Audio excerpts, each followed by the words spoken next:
হাসরের ময়দানে আমরা দাঁড়াবো যখন, আদম নবীর কাছে যাইয়া দিব দর্শন। আদম বলবে আমি পাপী বড়ই গুনাহগার, আমার কি আর শক্তি আছে করিতে উদ্ধার।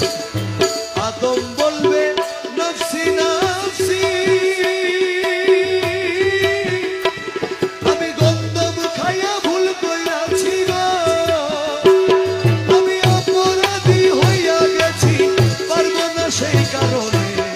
কঠিন দিনে আমার নবীজি বিনে নাই কোনো বন্ধু গো, নাই দরদি নাই, কঠিন দিনে আমার নবীজি বিনে। আদম বলবে আমি পাপী বড়ই গুনাহগার, আমার কি আর শক্তি আছে করিতে উদ্ধার।